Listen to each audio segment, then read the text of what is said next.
Roadmap বলা যায় একটি ঘোষণা করেছেন আগামী সুষ্ঠু নিরপেক্ষ নির্বাচনের জন্য। আপনারা দেখেছেন কিভাবে বাংলাদেশের রাজনৈতিক যে পরিস্থিতি সেটা কিভাবে রাতারাতি পাল্টে গিয়েছে। আজকে কিন্তু মানুষ আগামী নির্বাচনের কথা চিন্তা করছে। যে যুবক, যে তরুণ, যে ছাত্র যারা আজকে রাষ্ট্র পরিচালনার সঙ্গেও যুক্ত হয়েছে, বৈষম্য বিরোধী আন্দোলনে যারা নেতৃত্ব দিচ্ছে, আজকে এনসিপিতে যারা আজকে নেতৃত্ব দিচ্ছে, তাদের সবার কথা চিন্তা করুন।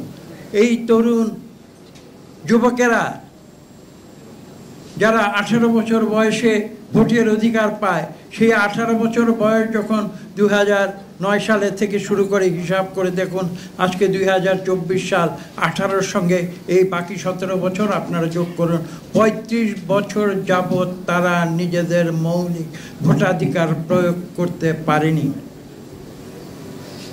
আজকে তারা ভোট দেবার জন্য উন্মুখ হয়ে আছে। গুটি কয়েক তরুণ ছাত্র সরকারের অংশ হয়ে কি ভাবছে বা না ভাবছে, সেটা কিন্তু বাংলাদেশের কোটি কোটি তরুণ যুবকের ভাবনা নয়। আপনারা গ্রামে যান, আমরা বাংলাদেশের পল্লী অঞ্চলে, শুধু রাজধানী ঢাকায় নয়, মানুষের সঙ্গে আমরা প্রতিনিয়ত চলাফেরা করি, তাদের কথা শুনি, তাদের আকুতি শুনি, তাদের মনোভাব জানতে চেষ্টা করি। ঢাকার উপরের পর্যায়ে যারা আজকে উন্নীত হয়েছে, সেই সীমিত সংখ্যক তরুণের কথা বাংলাদেশের কোটি কোটি তরুণ যুবকের বক্তব্য নয়।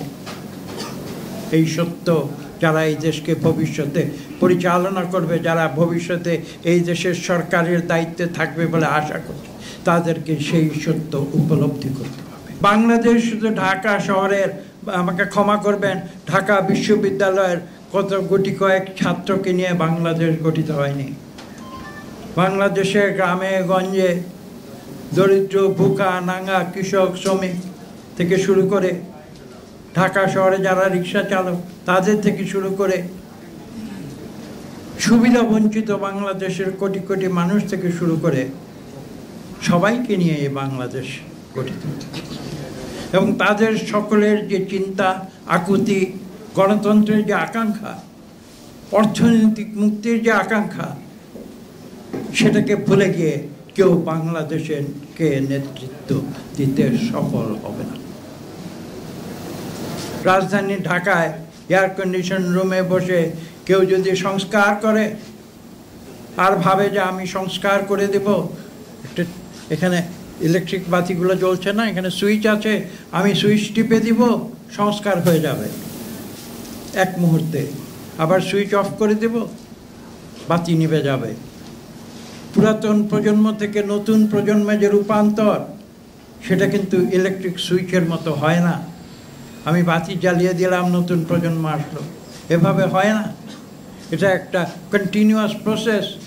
একটি প্রজন্ম চলে যাবে, আরেকটি প্রজন্ম ক্রমাগতভাবে আসবে এবং সেই স্থান দখল করবে।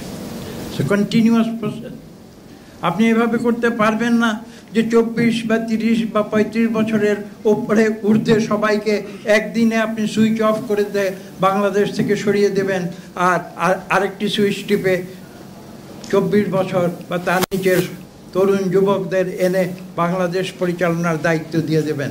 এভাবে দুনিয়াতে কোনো দেশ হয় না। এটা পৃথিবীর যে ইতিহাস, সেই পৃথিবীর ইতিহাসের পরিপন্থী।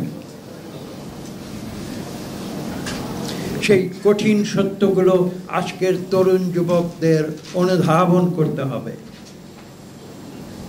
যারা আজকে হঠাৎ করে রাজধানীতে ক্ষমতার অধিকারী হয়ে মনে করছে পুরো বাংলাদেশ আমার, সেই সত্য কিন্তু সেই স্বপ্ন অনেকে দেখেছিল, আজকে তারা সীমান্ত পাড়িয়ে পরপারে